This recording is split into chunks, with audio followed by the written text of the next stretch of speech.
میرے پاس نعت خوانوں کی صف میں کافی سارے میرے محبت کرنے والے علامہ افتخار صاحب تشریف لائے تھے. میں نے ان کا نام لکھ کے رکھا تھا کہ ان سے بھی نعت سننی ہے. اور سیالکوٹ سے محمد جبل آیا ہے، اس کا چھوٹا بچہ ہے، لیکن اس کی نعت مجھے بڑی اچھی لگتی ہے، بڑے خوبصورت رنگ میں پڑھتا ہے. لیکن میرے پاس وقت بہت تھوڑا ہے. میں کچھ گزارشات اس عرس شریف کے حوالے سے کچھ پیغامات آپ کے سپورٹ کرنا چاہتا ہوں، اور عصر کا وقت بھی قریب ہے. اس لیے ان تمام مداحان رسول جن کو میں یہاں پہ حاضری نہیں دلوا سکا، ان سے میں معذرت کرتا ہوں. اور بس میں نے جو گزارشات کرنی ہیں اس کی آیے کریمہ میں نے آپ کے سامنے تلاوت کرنے کا شرف حاصل کیا ہے. میرا رب فرماتا ہے یؤتی الحکمت من یشاء ومن یؤت الحکمت فقد اوتی خیرا کثیرا. اللہ کریم ارشاد فرماتے ہیں میں جس کو چاہتا ہوں حکمت عطا فرماتا ہوں، اور جس کو حکمت مل جائے تو سمجھ لو فقط اوتی خیرا کثیرا، اس کو اللہ رب العزت نے اس کی جھولی خیر کے خزانوں سے بھر دی. ایک جگہ اللہ نے یہ فرمایا کہ یؤتی الحکمت من یشاء. اللہ رب العزت سورہ بقرہ میں ارشاد ہے کہ حکمت عطا فرماتا ہے. اور پھر سورہ اسراء، سورہ بنی اسرائیل میں جا کر اللہ کریم ایک لمبا پیغام دیتے ہیں مصطفیٰ کریم علیہ الصلوۃ والتسلیم کے غلاموں کو. اور اس کے بعد ارشاد ہوتا ہے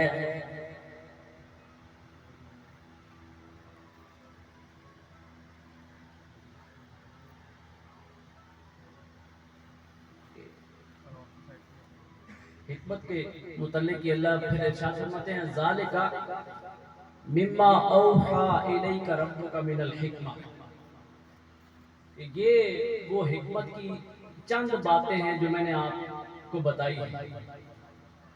اے نبی، یہ حکمت کی وہ چند باتیں ہیں جو آپ کے وسیلہ سے میں آپ کی امت کے، آپ کے ماننے والوں کے سپرد کر رہا ہوں. اب دیکھیں کہ ایک جگہ اللہ رب العزت ارشاد فرماتے ہیں تیسرے پارے میں کہ یؤتی الحکمت من یشاء ومن یؤت الحکمت فقد اوتی خیرا کثیرا. یہ جو حکمت کی باتیں ہیں، یہ جو انسان کی بھلائی والی باتیں ہیں، اللہ کریم ارشاد فرماتے ہیں اگر یہ حکمت کسی کو نصیب ہو جائے، کسی کو اس عمل کی توفیق مل جائے. ہم نے عموماً یہی سنا ہے کہ جب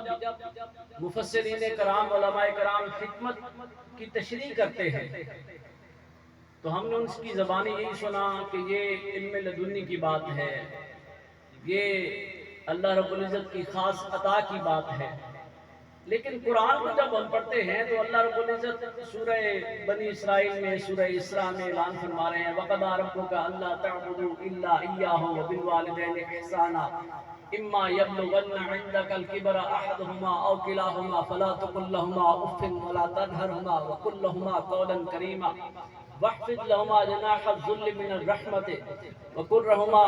قولا واخفض لهما جناح الذل من الرحمة وقل رب ارحمهما كما ربياني صغيرا ربكم أعلم بما في نفوسكم إن تكونوا صالحين فإنه كان للأوابين غفورا. پھر اللہ کریم ارشاد فرماتے ہیں کہ یہ جو اللہ ارشاد فرما رہا ہے وَقَضَىٰ رَبُّكَ، یہاں سے حکمت کی بات شروع ہوتی ہے. حکمت کی بات یہاں سے شروع ہوتی ہے. اللہ ارشاد فرماتے ہیں پہلی حکمت کی بات یہ ہے وَقَضَىٰ رَبُّكَ، اللہ نے تمہارے لیے حکم لاگو کر دیا ہے، اللہ نے تمہارے لیے فیصلہ کر دیا ہے اللہ تعبدوا الا ایاہ، اللہ کے سوا کسی کی عبادت نہیں کرنی. اللہ کے سوا کسی کو معبود نہیں ماننا، اللہ کے سوا کسی کے سامنے سجدہ نہیں کرنا، اللہ کی ذات کے سوا کسی کو بالذات قدرت والا، عطا والا، سننے والا، دیکھنے والا، جاننے والا نہیں ماننا۔ وَقَضَىٰ رَبُّكَ أَلَّا تَعْبُدُوا إِلَّا إِيَّاهُ۔ تمہارے لیے حکمت کی بات کا پہلا پیغام یہ ہے، وہ باقی باتیں جو ہیں وہ بعد میں فائدہ دیں گی، لیکن سب سے پہلی بات جس سے ان کے فائدے باقی باتوں کے، باقی اعمال کے فائدے شروع ہوں گے، وہ پہلا کام یہ ہے کہ اللہ کے سوا کسی کی عبادت نہیں کرنا۔ دوستان گرامی،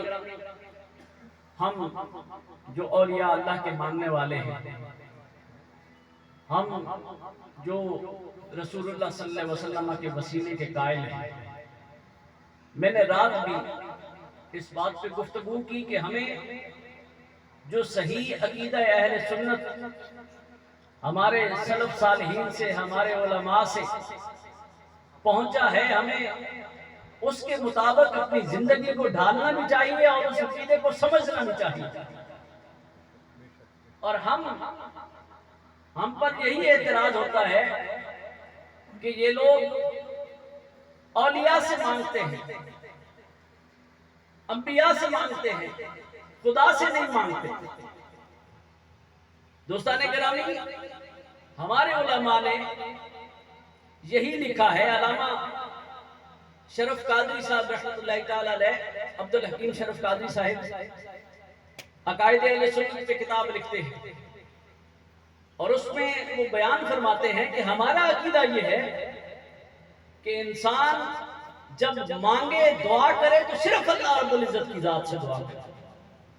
اسی کی ذات اس لائق ہے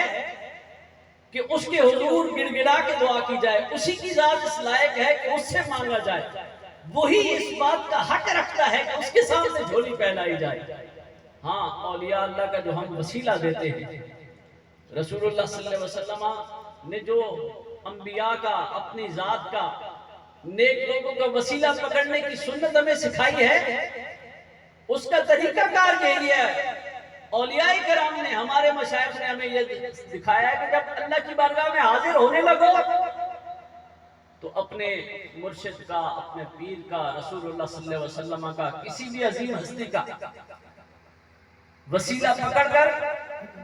اللہ کی بارگاہ میں حاضر ہو اور یہ دعا کرو، یا اللہ میں تیرے فلاں بندے کے وسیلہ سے تیری بارگاہ میں حاضر ہوتا ہوں، اور پھر جو دعا مانگو وہ اس رب سے مانگو، پھر جب التجا کرو تو وہ اللہ رب العزت کی ذات سے کرو، پھر جب جھولی پھیلاؤ تو وہ اس رب سے مانگو۔ مزارات میں جب آپ جاتے ہیں تو مزار پہ بھی جانے کا، کسی اللہ رب العزت کے ولی کی بارگاہ میں حاضری کا طریقہ یہی ہے کہ وہاں پر حاضر ہو کر پہلے ان کو مخاطب کر کے ان کی بارگاہ میں اپنی عرضی رکھ دے کہ حضور میں اس نیت سے، اس عمل کے لیے، اس کام کے لیے حاضر ہوا ہوں، اور میں اللہ سے اپنی اس حاجت کی دعا کے لیے آیا ہوں، میں چاہتا ہوں آپ بھی میرے لیے اللہ کی بارگاہ میں اس کے لیے سفارش کریں۔ اور پھر جب ہاتھ اٹھائے جائیں اس وقت آپ کی توجہ فقط اللہ کی ذات کی طرف ہونی چاہیے۔ دوسرا طریقہ یہ ہے کہ اس ولی کی بارگاہ میں، اس صاحب مزار کے پاس حاضر ہو کر قرآن خوانی کریں، کچھ پڑھیں اور ایصال ثواب کریں، پھر اللہ سے اپنی جو حاجت ہے مانگنی ہے مانگیں، اور مانگنے کے بعد پھر ان کے دربار میں حاضر ہو جائیں اور کہیں کہ حضور میں نے اللہ کے حضور اپنی حاجت رکھ دی ہے، آپ بھی دعا کر دیں اللہ میری حاجت قبول فرما۔ لیکن وَقَضَىٰ رَبُّكَ أَلَّا تَعْبُدُوا إِلَّا إِيَّاهُ، یہ دعا جو ہے نا، یہ کہا جاتا ہے کہ عبادت کا مغز ہے، اس لیے جب ہم سجدہ کرتے ہیں تو ہمیں کہا جاتا ہے کہ سجدہ کسی اور کو نہیں کرنا، سجدہ مرشد کو کرنا، قبر کو کرنا حرام ہے۔ سجدہ کے لائق اگر کوئی ذات ہے تو وہ اللہ رب العزت کی ذات ہے۔ تو جو دعا عبادت کا مغز ہے، سجدہ عبادت کا حصہ ہے، تسبیح عبادت کا حصہ ہے، دعا عبادت کا مغز ہے. یہ دعا بھی جب ہم اللہ سے مانگیں گے اس دعا میں کسی اور کو شریک نہیں ہونا چاہیے. رسول اللہ صلی اللہ علیہ وسلم کی بارگاہ میں ایک صحابی حاضر ہوتے ہیں، وہ نابینا ہیں، آنکھوں سے اندھے ہیں، اور آ کے التجا کرتے ہیں، یا رسول اللہ صلی اللہ علیہ وسلم دعا فرمائیے اللہ مجھے بینائی عطا فرما دو. کریم آقا صلی اللہ علیہ وسلم نے فرمایا کیا چاہتے ہو؟ یہ چاہتے ہو کہ میں تمہاری اس دعا کو آخرت کے لیے رکھ لوں اور تمہیں فائدہ ہو، یا ابھی تمہیں طریقہ بتا دوں؟ وہ کہنے لگے یا رسول اللہ جب آپ کا دامن تھام لیا ہے تو مجھے یقین ہے آخرت میں تو فائدہ ہو ہی جانا ہے. مجھے اس دنیا میں بینائی چاہیے کہ میں جس چہرے کا عاشق ہوا ہوں اس چہرے کا دیدار تو کر سکوں. رسول اللہ صلی اللہ علیہ وسلم نے فرمایا اچھا 2 رکعت سجدے 2 رکعت جو ہے وہ نماز ادا کرو، اور 2 رکعت نماز حاجت پڑھنے کے بعد اللہ کی بارگاہ میں حاضر ہو اور یوں دعا کرو کہ اے اللہ میں تیرے نبی محمد صلی اللہ علیہ وسلم کے وسیلہ سے تیری بارگاہ میں حاضر ہوں. یا رسول اللہ صلی اللہ علیہ وسلم میں آپ کے وسیلہ سے اللہ کی بارگاہ میں اپنے لیے بینائی طلب کر رہا ہوں. آپ بھی دعا کریں اور اللہ اپنے نبی کے وسیلہ سے مجھے بینائی لوٹا دے. اور صحابہ فرماتے ہیں کہ ابھی انہوں نے یہ جو ہے وہ دعا کر کے اپنے چہرے پہ ہاتھ نہیں پھیرے تھے کہ اللہ رب العزت نے ان کی آنکھوں کو بینائی عطا فرما دی. تو یہ وسیلہ کا جو طریقہ ہے یہ رسول اللہ صلی اللہ علیہ وسلم نے خود سکھایا، اور یوں سکھایا کہ جس ہستی کا وسیلہ پکڑنا ہے اس کا نام ضرور لے لو، اس کا واسطہ ضرور دے لو، لیکن جب دعا مانگو تو دعا صرف اللہ کی ذات سے مانگو. جب جھولی پھیلانی ہے، جب مانگنا ہے، جب حاجت مانگنی ہے، اپنی حاجت کو پیش کرنا ہے، اس حاجت روائی کے لیے ایک ہی ذات ہے اور وہ ہمارے اللہ کی ذات ہے. اللہ رب العزت فرماتے ہیں کہ سب سے پہلا کام یہ ہے کہ تمہارے کسی عمل میں بھی اللہ رب العزت کی ذات کے ساتھ شرک کا شائبہ نہیں ہونا چاہیے. نہ تمہارے عقیدے میں، نہ تمہارے عمل میں، نہ تمہاری سوچ میں، نہ تمہارے فکر میں. اس کی ذات وحدہ لا شریک ہے اور عبادت کے لائق، عظمت کے لائق، حاجت روائی کے لائق، مشکل کشائی کے لائق اسی کی ذات ہے. یہ ہم بھی کہتے ہیں. سیدنا علی مشکل کشا کو مشکل کشا بناتا ہے تو وہ بناتا ہے، اصل مشکل کشا میرا اللہ ہے. حضور غوث اعظم کو اپنے مریدین پہ مدد کی توفیق دیتا ہے تو میرا اللہ دیتا ہے، لیکن اصل جو مددگار ہے وہ میرا اللہ ہی ہے. حضور داتا گنج بخش کے حضور سے خزانے بٹ رہے ہیں، اللہ نے انہیں داتا بنا دیا ہے لیکن بنانے والا اللہ ہے. اصل داتا جو ہے وہ میرا اللہ ہی ہے. اس لیے وَقَضَىٰ رَبُّكَ أَلَّا تَعْبُدُوا إِلَّا إِيَّاهُ یہ ہمارا بھی عقیدہ ہے، اہل سنت کا عقیدہ ہے. جب مانگنے پہ آؤ وسیلہ جس بزرگ کا مرضی لے لو، لیکن جب مانگو تو اللہ کی ذات سے مانگو. پھر دوسری حکمت کی بات اللہ کے رب العزت ارشاد فرماتے ہیں وَقَضَىٰ رَبُّكَ أَلَّا تَعْبُدُوا إِلَّا إِيَّاهُ وَبِالْوَالِدَيْنِ إِحْسَانًا اور اپنے والدین کے ساتھ احسان کرو، والدین کے ساتھ اچھائی کرو. اما یبلغن عندک الکبر احدهما او کلاهما فلا تقل لهما اف ولا تنهرهما. ان دو ہستیوں میں سے دونوں بڑھاپے میں تمہیں مل جائیں یا کوئی ایک ہستی بڑھاپے میں تمہیں ان کی خدمت کرنے کا موقع مل جائے تو اللہ کریم ارشاد فرماتے ہیں حکمت کی بات یہ ہے کہ اس موقع کو غنیمت سمجھنا، اس موقع کو غنیمت سمجھنا. رسول اللہ صلی اللہ علیہ وسلم فرماتے ہیں کہ برباد ہو وہ شخص جس کو اس کے والدین بڑھاپے کی حالت میں ملے اور وہ ان کی خدمت کر کے جنت میں نہ جا سکے. تو جس شخص کے پاس یہ سرمایہ جنت موجود ہو، اس کا والد زندہ ہو، اس کی والدہ زندہ ہو یا دونوں زندہ ہو، زندگی کے ہر لمحے ان کی خدمت کرنی چاہیے. لیکن اللہ کیا فرماتا ہے کہ جب وہ بڑھاپے کی حالت میں تمہارے پاس آ جائیں فلا تقل لهما اف ان کے سامنے اونچی بات بھی نہیں کہنی، ولا تنہرهما انہیں جھڑکنا بھی نہیں ہے. وَقُلْ لَهُمَا قَوْلًا كَرِيمًا, ان کے پاس بات کرنی ہے تو آہستہ آواز سے بات کرنی ہے, دھیمے لہجے سے بات کرنی ہے, محبت بھرے لہجے سے بات کرنی ہے. اسی لیے اللہ رب العزت نے فرمایا جب تم والدین سے محبت بھرے لہجے میں بات کرو گے اور تمہارے اس محبت بھرے لہجے کو دیکھ کر تمہارے والد یا والدہ کے چہرے پہ مسکراہٹ آ جائے گی, میں رب تمہیں حج مقبول کا ثواب عطا کروں. اور پھر فرمایا وَخْفِضْ لَهُمَا جَنَاحَ الذُّلِّ مِنَ الرَّحْمَةِ. علماء لکھتے ہیں کہ جب مرغی جو ہے یا کوئی بھی پرندہ ہے,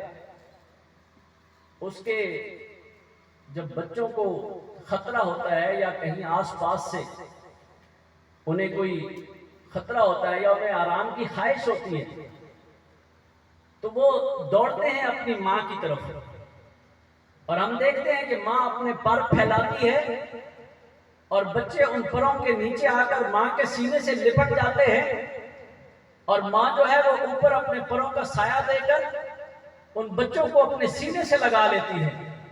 اللہ رب العزت انسان کو فرما رہے ہیں وَخْفِضْ لَهُمَا جَنَاحَ الذُّلِّ مِنَ الرَّحْمَةِ. جب تمہارے ماں باپ بوڑھے ہو جائیں تو ان کو ایسے اپنی باہوں کا سہارا دے کے رکھو کہ وہ یہ کمی محسوس نہ کریں کہ یا اللہ آج ہماری قوت جو ہے وہ ختم ہو گئی ہے, آج ہمارے اعضاء جو ہیں وہ شل ہو گئے ہیں, آج ہم میں قوت نہیں رہی کچھ کمانے کی, کچھ اچھائی اپنے لیے جو ہے وہ کما کے لانے کی, تو یا اللہ ہمارا کوئی سہارا نہیں ہے. میرے آقا صلی اللہ علیہ وسلم فرماتے ہیں اللہ رب العزت کا یہ حکم ہے کہ وَخْفِضْ لَهُمَا جَنَاحَ الذُّلِّ مِنَ الرَّحْمَةِ. اپنے ماں باپ کے لیے اپنے آپ کو بچھا دو, ان کو اپنی آغوش میں لیے رکھو اور ان پر اپنی ہمیشہ ان کے ساتھ رحمت اور محبت کی نظر سے ان کو دیکھتے رہو. وَخْفِضْ لَهُمَا جَنَاحَ الذُّلِّ مِنَ الرَّحْمَةِ وَقُلْ رَبِّ ارْحَمْهُمَا كَمَا رَبَّيَانِي صَغِيرًا. اور اپنے ماں باپ کے لیے اللہ سے دعا مانگا کرو. تمہاری یہ اپنے ماں باپ کے لیے اچھائی کی دعا مانگنا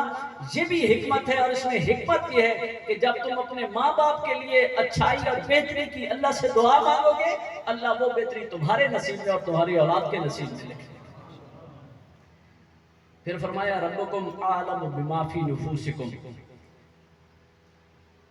ربکم اعلم بما فی نفوسکم ان تکونوا صالحین فانہ کان للأوابین غفورا. اللہ رب العزت فرماتے ہیں دیکھو یہ جو عبادت کرنی ہے اس کا ذکر کیا اور ماں باپ کی خدمت کا ذکر کیا, اور پھر اس کے بعد اللہ رب العزت لے آئے کہ ربکم اعلم بما فی نفوسکم. یہ یاد رکھنا تم کسی کے سامنے مجھے سجدہ کر رہے ہو یا نہیں کر رہے, تسبیح پڑھ رہے ہو یا نہیں پڑھ رہے, کسی کے سامنے اپنے باپ کے سامنے ہاتھ باندھ کے کھڑے ہو یا نہیں, کسی کے سامنے اپنے باپ کے سامنے آواز اونچی کرتے ہو یا نہیں, کسی کے سامنے تم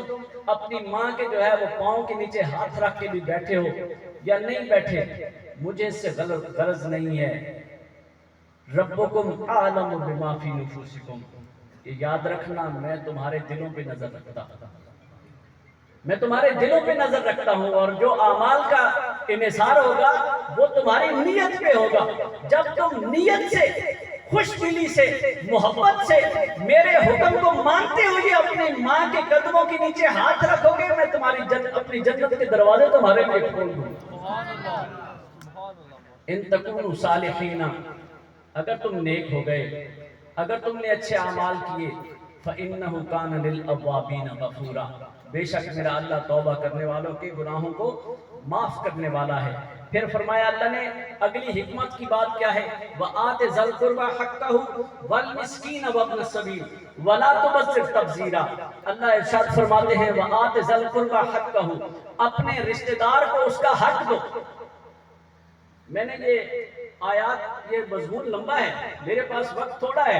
لیکن میں یہ آپ کو بتانا چاہتا ہوں کہ یہ وہ باتیں ہیں جو اللہ نے ہم پہ واجب کی ہیں.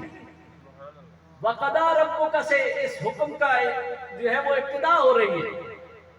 اللہ نے لازم کر دیا ہے، فیصلہ کر دیا ہے، اس کے علاوہ کسی کی عبادت نہیں کرنی، والدین کی خدمت کرنی ہے، ان کو جھڑکنا نہیں ہے، ان کے سامنے آواز نرم رکھنی ہے، ان کی خدمت کرنی ہے، اپنے رشتہ داروں کو حق دینا ہے، مسکین کو حق دینا ہے، یتیم کو حق دینا ہے۔ یہ اللہ نے فیصلہ کر کے امت کے لیے حکم چھوڑ دیا ہے۔ ہم نہیں سمجھتے، ہم اپنے رشتہ دار کو اس کا حق نہیں دیتے، ہم مسکین کو اس کا حق نہیں دیتے، ہم سمجھتے ہیں کہ یہ ہمارے زندگی کے معمولات ہیں، زندگی کے معاملات ہیں، یہ چلتے رہیں گے، میرا رشتہ دار ناراض ہے تو ناراض ہے، جو جیسے وہ میرے ساتھ کر رہا ہے ویسا میں نے اس کے ساتھ کرنا ہے۔ نہیں، اللہ رب العزت فرماتے ہیں وَآتِ ذَا الْقُرْبَى حَقَّهُ، اللہ کا حکم آ گیا ہے، اپنے رشتہ دار کو اس کا حق ادا کرو۔ اور امام اعظم ابو حنیفہ فرماتے ہیں کہ رشتہ دار کو حق ادا کرنے کا مطلب یہ ہے کہ تمہارے جو قریبی رشتہ دار ہیں، ذی القربہ ہے، قریبی رشتہ دار ہیں، ان کا خیال رکھو، اور اگر تمہارے جو محرم رشتہ دار ہیں، جو بہت ہی قریبی ہیں،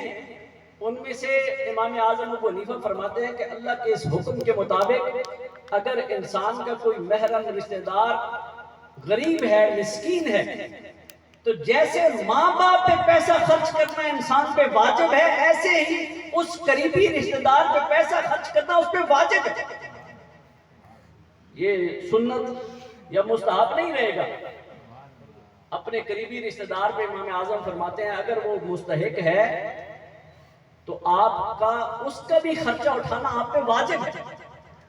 یہ اللہ کا حکم ہے وَآتِ ذَا الْقُرْبَى حَقَّهُ وَالْمِسْكِينِ۔ پھر مسکین، جب رشتہ دار کا حق ہو گیا تو پھر مسکین کو بھی اس کا حق دو، اور وابن السبیل، اور ابن سبیل کو اس کا حق ادا کرو، وَلَا تُبَذِّرْ تَبْذِيرًا۔ یہ بات بھی سمجھنے کی ہے۔ لوگ ہمیں کچھ اولیاء کی، حضرت امام حسن و حسین کی وہ باتیں سکھاتے ہیں کہ ان کے پاس کوئی فقیر آیا تو انہوں نے اپنی جیب میں جو کچھ تھا وہ ان کو دے دیا، کسی اللہ کے ولی کے پاس کوئی آیا انہوں نے اپنی جیب میں جو کچھ تھا ان کو دے دیا۔ وہ یہ کہتے ہیں کہ وہ اپنے لیے کچھ بچا کے نہیں رکھتے تھے۔ یہ بات تو صحیح ہے کہ جو اللہ کا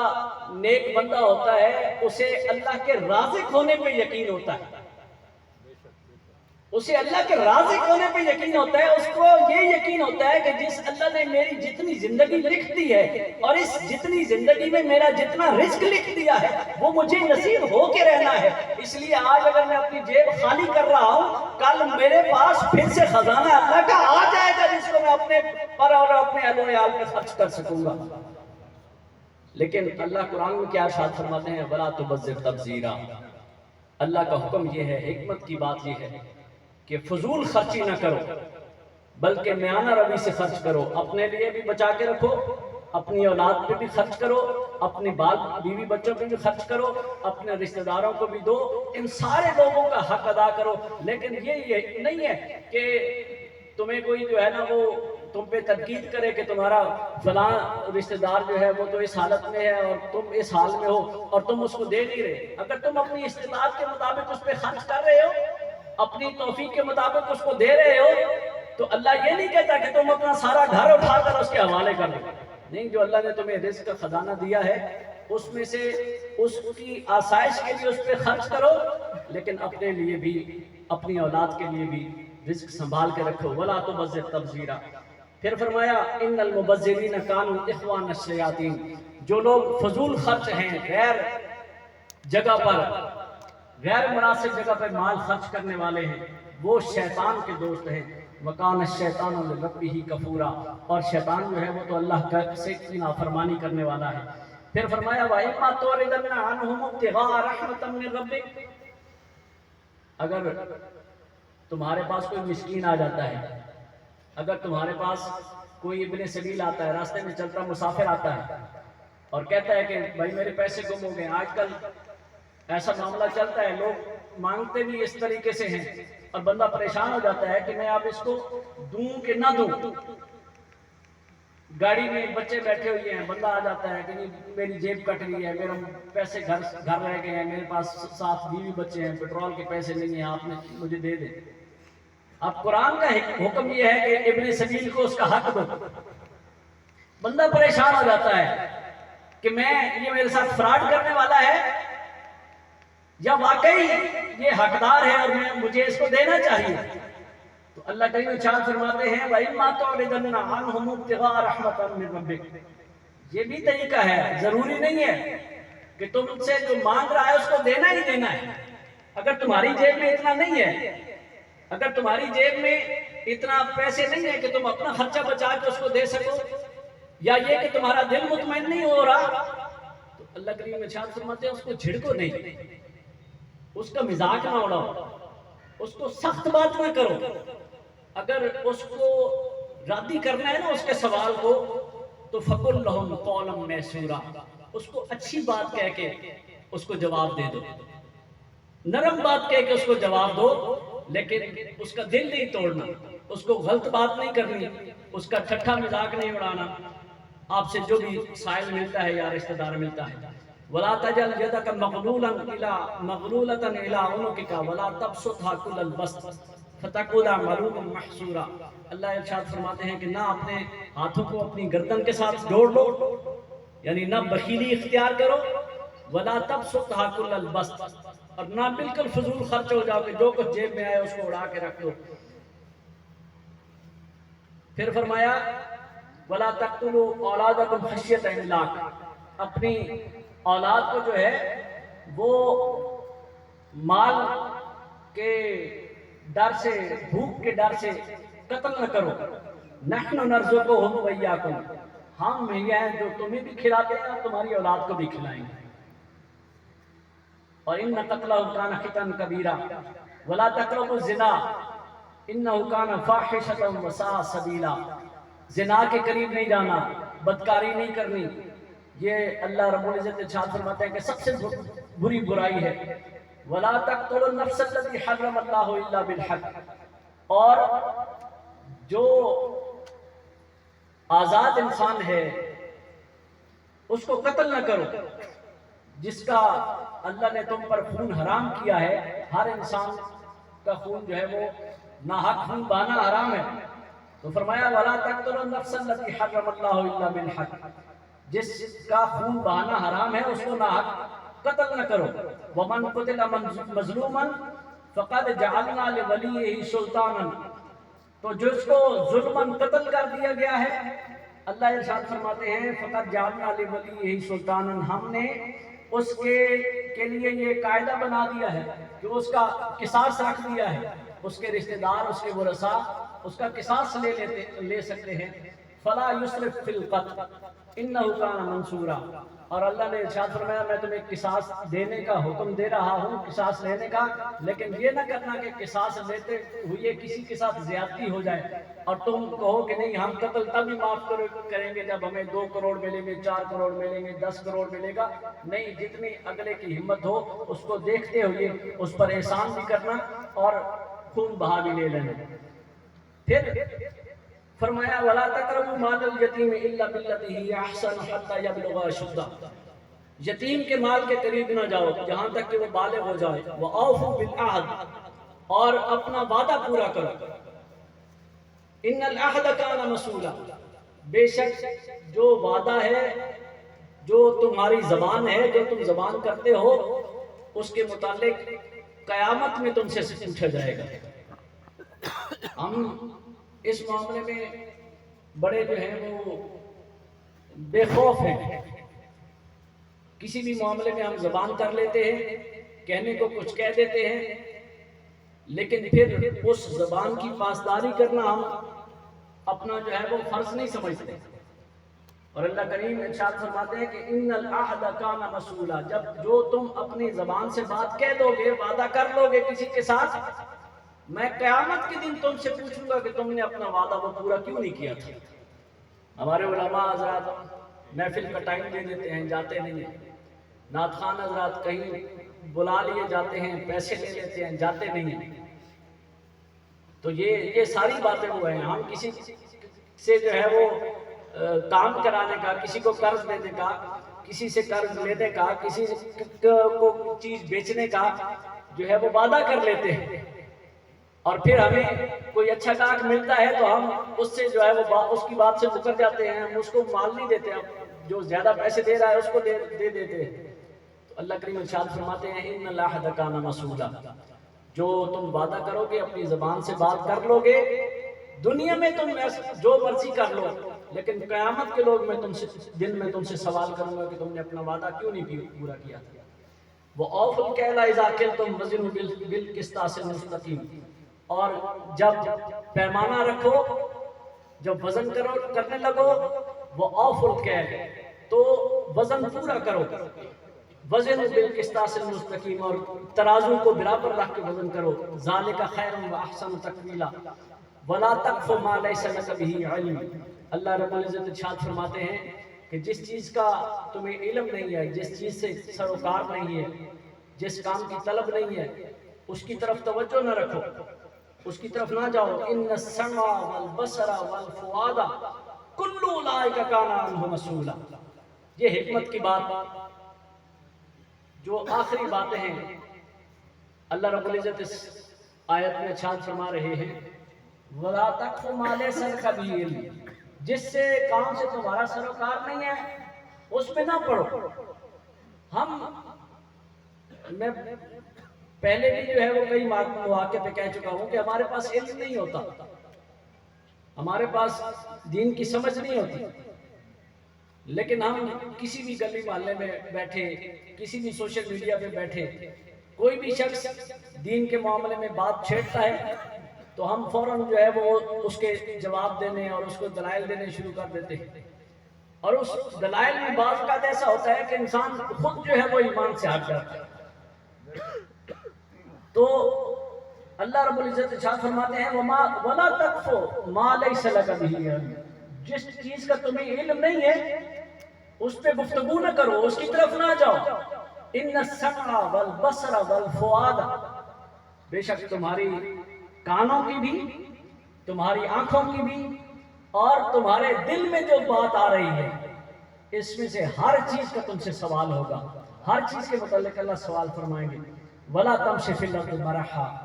اور اللہ رب العزت ارشاد فرماتے ہیں زمین پہ اکڑ کے نہ چلو، تکبر اختیار نہ کرو۔ تمہیں عہدہ مل گیا ہے، مال مل گیا ہے، کوئی اچھا گھرانہ نصیب ہو گیا ہے، تو اللہ کریم ارشاد فرماتے ہیں یہ ساری میرے احسانات ہیں۔ ان احسانات کا صلہ یہ ہے کہ تم پر جتنا بوجھ آئے اللہ کے انعامات کا اتنا تم جھک جاؤ، تمہارے اندر تکبر نہیں آنا چاہیے۔ انک لن تخرق الارض، تم نہ تو زمین کو چیر پھاڑ سکتے ہو، ولن تبلغ الجبال طولا، نہ ہی اپنے آپ کو اکڑا کر پہاڑوں کی چوٹیوں کو ہاتھ لگا سکتے ہو، لیکن کل ذالک کان سیئۃ، یہ جو سارا عمل ہے یہ برائی ہے، عند ربک مکروہا، یہ تمہارے رب کو بڑا سخت ناپسند عمل ہے۔ کون سا عمل ناپسند ہے؟ یہ جو اللہ نے جن سے منع فرمایا ہے، یتیم کا مال نہیں کھانا، جو پیمانہ ہے اس کو پورا رکھنا ہے، جو ناپ تول کرنا ہے وہ پورا کرنا ہے، جو بات کرنی ہے اس کو، جو عہد کرنا ہے اس کو نبھانا ہے، اور جو جس چیز کا علم نہیں ہے اس پہ بات نہیں کرنی، اور اکڑ کے نہیں چلنا۔ اللہ رب العزت فرماتے ہیں یہ ساری باتیں مجھے ناپسند ہیں، اگر تم ان میں سے کوئی کام بھی کرو گے نا تو میری ناراضگی کا باعث ہوگا۔ پھر آگے فرماتے ہیں ذالک مما اوحی الیک ربک من الحکمہ، اے حبیب یہ حکمت کی چند باتیں ہیں جو میں نے آپ کو بتائی، جو حکمت کے خزانے میں اپنے بندوں کو عطا کرتا ہوں، ان حکمت کے خزانوں میں سے یہ چند باتیں ہیں۔ اس کا مطلب یہ ہے، میں ایک اور بات بتانا چاہتا ہوں کہ ہم یہ کہتے ہیں کہ جو اللہ رب العزت کی وہ آیت ہے، اللہ ارشاد فرماتے ہیں یؤتی الحکمۃ من یشاء، کہ اللہ حکمت کی بات جس کو چاہتا ہے عطا فرماتا ہے۔ پھر ہمارے علماء کہتے ہیں کہ جو اولیاء اللہ ہوتے ہیں اللہ رب العزت انہیں حکمت کی بات حکمت نصیب فرماتے ہیں۔ اب یہاں پہ اللہ ارشاد فرما رہے ہیں ذالک مما اوحی الیک ربک من الحکمہ، یہ حکمت کی چند باتیں ہیں جو میں نے آپ کو بتائی ہیں۔ وَلَا تَجْعَلْ مَعَ اللَّهِ إِلَٰهًا آخَرَ، میں یہ کہنا چاہتا ہوں کہ اگر ہم کسی کی ولایت کو دیکھنا چاہتے ہیں اور کسی کی پہچان کرنا چاہتے ہیں کہ یہ شخص جو ہے یہ اللہ رب العزت کا قریبی ہے کہ نہیں، اس پر اللہ کا انعام ہے کہ نہیں، اس کو ولایت میں سے کچھ حصہ مل رہا ہے کہ نہیں، تو اگر اس کی پہچان کرنی ہے تو یہ جو اللہ نے حکمت کی باتیں بتائی ہیں نا، ان کو اپنے ذہن میں رکھ کر اس کی زندگی کا سفر اس کے ساتھ طے کریں۔ اولیاء کرام نے لکھا ہے کہ جب تم نے پیر پکڑنا ہو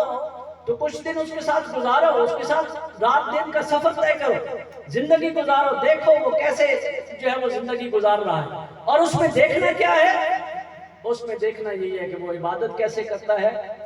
وہ اپنے والدین کے ساتھ، رشتہ داروں کے ساتھ، مسکینوں کے ساتھ، ابن سبیل کے ساتھ سلوک کیسا رکھتا ہے، وہ عمل میں کیسا ہے، وہ اپنی اولاد کے ساتھ کیسا سلوک کرتا ہے، وہ اس کی نظر کی کیا کیفیت ہے، اس کی سماعت کیسی ہے، اس کی بصارت کیسی ہے، وہ اگر ناپ تول کرتا ہے تو کیا کرتا ہے، وہ اگر زبان سے کوئی بات کہہ دیتا ہے تو اس پہ پورا اترتا ہے کہ نہیں اترتا، زمین پہ اکڑ کے چلتا ہے یا جھک کے ہاتھ باندھ کے چلتا ہے۔ جب تم یہ سارے معاملات دیکھو، اگر اس میں ان علامات میں سے موجود ہوں، اگر ان میں یہ نشانیاں موجود ہوں، تو تمہیں یہ یقین آ جانا چاہیے کہ یہ وہ شخص ہے جس کو اللہ نے حکمت کے موتی عطا کر دی، اور جس کو حکمت کے موتی عطا ہوتے ہیں فقط اوتی خیرن کثیرا، اس کو اللہ خیر کثیر عطا فرما دیتا ہے، اپنی قربتوں سے نواز دیتے ہیں۔ میرا تمنا تو یہی تھی کہ میں اس معاملے میں ذرا تفصیلی بات کرتا، لیکن بس میری اتنی گزارشات کو بھی اگر آپ سمجھ سکیں اور ان آیات کو اگر آپ گھر جا کر دوبارہ سے کسی ترجمہ قرآن کو، کسی تفسیر کو لے کر ان آیات کو کھول کر پھر سے جو ہے وہ کوشش کریں کہ اللہ یہاں پر آپ کے لیے کیا حکم چھوڑ رہا ہے، اور ان کو سمجھنے کی، ان کے مطابق چلنے کی کوشش کریں۔ اگر آپ اپنی زندگی پہ صرف ان آیات کو جو ہے وہ عملی نمونہ بنا کر اپنی زندگی کو ان کے مطابق سنوار لیں، تو میں آپ کو یقین دلاتا ہوں اللہ اور اس کے رسول کی رضا بھی آپ کا مقدر ہوگی، اللہ کی جنت کی بہاریں بھی آپ کا راستہ دیکھ رہی ہیں۔